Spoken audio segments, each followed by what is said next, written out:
कांग्रेस के नेता राहुल गांधी की मुश्किलें बढ़ती जा रही हैं। पुलिस और ईडी ने कार्रवाई तेज कर दी है। राहुल गांधी के खिलाफ गवाह ने वीडियो, फोटो, दस्तावेज और कुछ रिकॉर्ड्स पुलिस के सामने प्रस्तुत किए हैं। अब जिस तरह से चौतरफा कार्रवाई तेज हुई है, उससे सवाल उठ रहा है कि क्या एक बार फिर राहुल गांधी की सांसदी जा सकती है। वोट चोरी का आरोप लगाकर बीजेपी और चुनाव आयोग को घेरने की कोशिश करने वाले राहुल गांधी अब खुद घिर गए हैं। यात्रा खत्म हुई तो राहुल गांधी फिर छुट्टी पर निकल लिए। राहुल गांधी के मलेशिया से सामने आई तस्वीरों पर बीजेपी के लोग और सोशल मीडिया यूजर्स तमाम तरह के सवाल उठा रहे हैं। वहीं अब ईडी और पुलिस की कार्रवाई से सियासी हलचल हो गई है।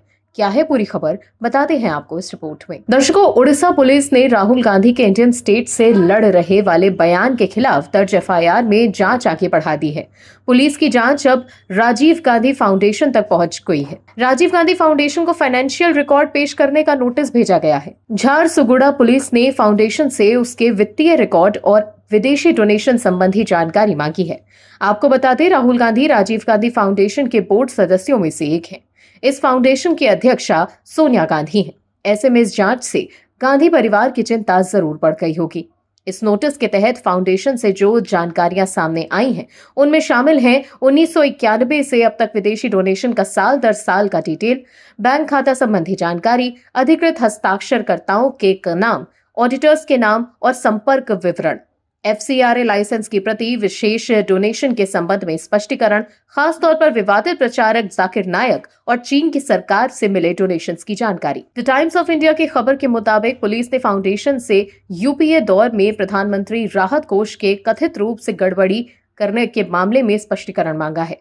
4 नवंबर 2025 तक इन सब जानकारियों के साथ दस्तावेज जमा करने होंगे। वहीं पुलिस ने यह भी चेताया कि नोटिस का पालन न करने पर बीएनएस की धारा 210 के तहत दंडात्मक कार्रवाई की जाएगी।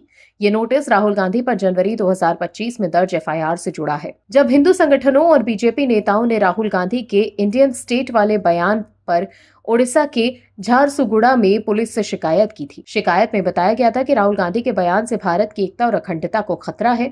वहीं ओडिशा पुलिस के अलावा ईडी भी एक्शन मोड में है। ईडी ने कर्नाटक के उस बीजेपी कार्यकर्ता विघ्नेश शिशिर को तलब किया, जिसने राहुल गांधी के ब्रिटिश नागरिक होने का दावा करते हुए इलाहाबाद उच्च न्यायालय में याचिका दायर की है। उन्हें 9 सितंबर को केंद्रीय जांच एजेंसी के सामने पेश होने के लिए कहा गया है। ईडी सूत्रों ने बताया कि शिशिर से मुद्रा प्रबंधन अधिनियम यानी फेमा के प्रावधानों के तहत मामले से संबंधित सभी साक्ष्य और दस्तावेज के साथ पेश होने को कहा गया है। फेमा के तहत ईडी व्यक्तियों और कंपनियों द्वारा विदेशी मुद्रा कानूनों के उल्लंघन से संबंधित शिकायतों की जांच करता है। इलाहाबाद उच्च न्यायालय में दायर जनहित याचिका में विघ्नेश शिशिर ने दावा किया था कि उनके पास ब्रिटिश सरकार के कुछ दस्तावेज और ईमेल हैं, जो ये साबित करते हैं कि लोकसभा में विपक्ष के नेता गांधी ब्रिटेन के नागरिक हैं और इस कारण भारत में चुनाव लड़ने के लिए वो अयोग्य है।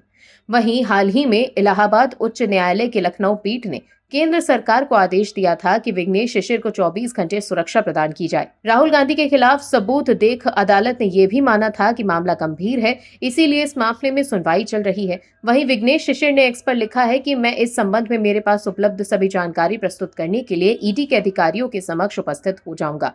जय हिंद। वहीं एक्स पर एक दूसरे पोस्ट में विघ्नेश शिशिर ने लिखा कि दिनांक 6/9/2025 को एक बार फिर मैं कोतवाली थाना रायबरेली जिला उत्तर प्रदेश में जांच अधिकारी के सामने उपस्थित हुआ और श्री राहुल गांधी सांसद ब्रिटिश नागरिकता मामले से संबंधित भाग 2 की अतिरिक्त जानकारी, साक्ष्य, वीडियो, फोटो, दस्तावेज, रिकॉर्ड प्रस्तुत किए। वहीं ईडी के बुलावे को लेकर एक यूजर ने लिखा, लेकिन जहां तक मुझे पता है सीबीआई इस मामले की जांच कर रही थी। ईडी को मनी लॉन्ड्रिंग के मामलों की जांच करनी चाहिए। वो नागरिकता का मुद्दा क्यों उठा रहे हैं? क्या इसमें मनी लॉन्ड्रिंग का कोई पहलू है?